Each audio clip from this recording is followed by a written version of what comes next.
নমস্কার, আবারও আমার নতুন একটা ব্লগে আপনাদের সবাইকে স্বাগত। এটা হলো আমার অষ্টমী লুক। অষ্টমীর রাতে আমি বেরিয়ে পড়েছিলাম, তো পাড়ার মধ্যে দিয়ে যেতে যেতে একটু ভিডিওটা বানিয়ে নিলাম। আর এই প্যান্ডেলটা হচ্ছে আমার ছেলে যেখানে গান শিখতে যায়, পাটুলির মোড়টা ফেলে ওখানেই, মানে সেন্ট্রাল ক্লাব আছে ওর পাশটাতেই। তো এই প্যান্ডেলটা আমি জানতাম না, তো ওর গানের আন্টিই বলেছিল যে তুমি স্পন্দনকে নিয়ে প্যান্ডেলটা দেখিয়ে নিয়ে যেও, খুবই সুন্দর করেছে ছোটোর উপর থেকে। তো সত্যিই অপূর্ব করেছিল প্যান্ডেলটা, ছোটোর মধ্যে থেকে মানে ভীষণই সুন্দর, ভীষণই সুন্দর, দারুণ করেছিল। তো যাই হোক, আপনারা দেখুন প্যান্ডেলটা। ও গা এদিকে লোক চলে যাচ্ছে, কি করছো? কি করবো বলো? এইটার কথা বলছিল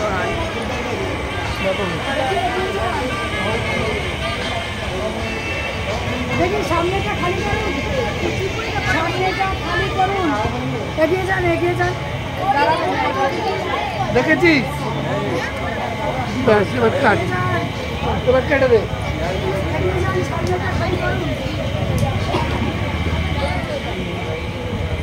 আমি তাই তো করি না। প্যান্ডেলটা দেখে নিলাম, তারপর সেন্ট্রাল ক্লাবটাও দেখে নিয়েছি, নিয়ে চলে এলাম ফুচকা দোকানে। আর এখানে আসলেই না আমি এই দিদিভাইটার থেকেই ফুচকাটা খাই, কারণ এই দিদিভাইয়ের ব্যবহারটা ভীষণই ভালো আর ভীষণই সুন্দর, ফুচকার আলুটাও মাখে। তো যাই হোক, এখান থেকে ফুচকাটা খেয়ে আমরা বেরিয়ে পড়লাম টালা প্রত্যয়ের দিকে। ওখানে আগের বছরের প্যান্ডেলটা ভীষণই সুন্দর করেছিল, তাই বরমশাইকে বললাম এবছরেও চলো। তো ওই ঠাকুরটা দেখবো, একটাই দেখতে হয়তো রাত পার হয়ে যাবে, কারণ ওটা এতটাই লাইন ঘোরায়, মানে প্রচুর ঘুরিয়ে ঘুরিয়ে তারপরে যেতে হয়, প্রচুর হাঁটায়।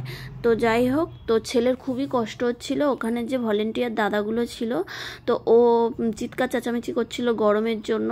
তো দেখে বলল আপনারা এক কাজ করুন, ভিআইপি লাইনের মধ্যে চলে আসুন। তো ভিআইপি লাইনের মধ্যে গেছিলাম বলে আমাদের একটু কষ্টটা কম হয়েছে সত্যিই ছেলের জন্য।